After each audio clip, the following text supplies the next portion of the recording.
In the Factor Follow-Up segment tonight, the mystery of Natalee Holloway's disappearance on the island of Aruba has never been solved. You may remember the 18-year-old vanished after visiting a bar, which she left with 3 Arubans, the Kalpo brothers and Joran van der Sloot. The FBI was present during the interrogations by Aruban authorities of those men. And the Factor has learned what agents believed happened to Natalee, American agents. The feds say that she died from a drug-alcohol overdose and someone or people ditched her body in the ocean. Thus, when the suspects denied killing her, they could claim they weren't lying. Joining us now from Atlanta is Natalee's mother, Beth, who has waged a heroic fight for the truth about her daughter. Ms. Holloway has written a brand new book called Loving Natalee, A Mother's Testament of Hope and Faith. All right, the reaction, and we were able to I can't really say much more than what I just said is absolutely true. That's what the FBI believes happened to your daughter. How do you react to it? Well, you know, Bill, I think we've always been concerned that drugs were involved in this, of course, because the way the suspects, when they're giving the account of Natalee and the condition she was in the car, it is very odd, the way she's falling asleep and waking up repeatedly and the bizarre things that the suspects say she's saying. So I think we've always felt that at some part drugs were involved as far as someone slipping something in her drink. Right, and if she had been drinking alcohol and there was a date rape drug involved, the interaction could easily kill a human being. So that the FBI, and it's interesting, they were not allowed, American authorities, to ask direct questions, I don't know whether you know this or not, to the Kalpo brothers or van der Sloot. The Aruban authorities would not let the U.S. agents directly question, but they were there in the room. And they were able to take notes. And the notes say that the vehemence of Joran van der Sloot in particular, that he didn't kill anybody, he didn't kill her, this, that, the other thing, rang true because she died of this.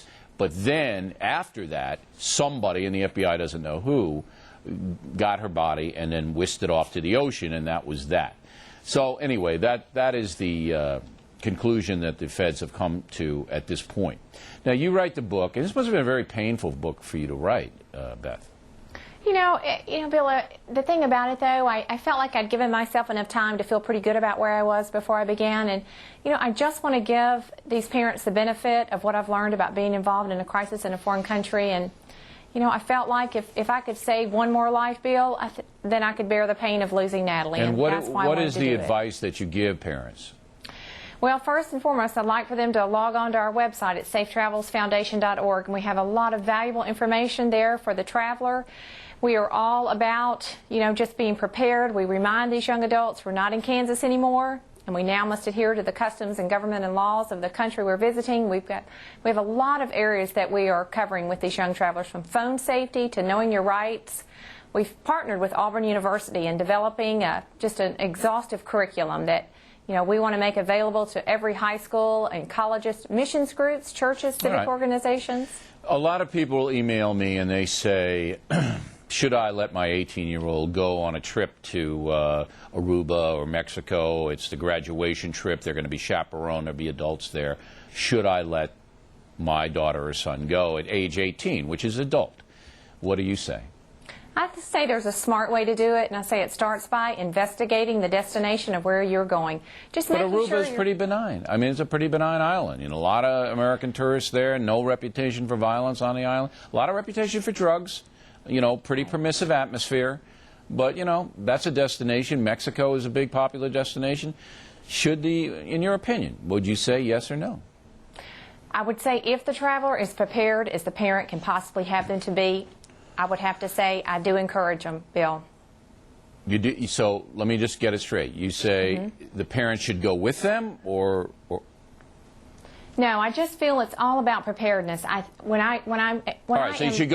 You should pull your kid down and say to the kid, look, here's what could happen. Explicitly, here's what could happen. Here's what you do and don't do. But you know how kids are.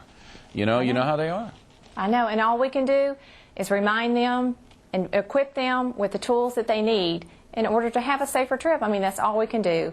And I feel as if the better prepared you are, the better educated they are, then the better chance that they will have a safer trip. You know, at age 20, I was all over Europe. I was studying at the University of London, and I went everywhere. And I was just a dopey kid and on a motorcycle, and lucky I survived. But now the danger is so much more.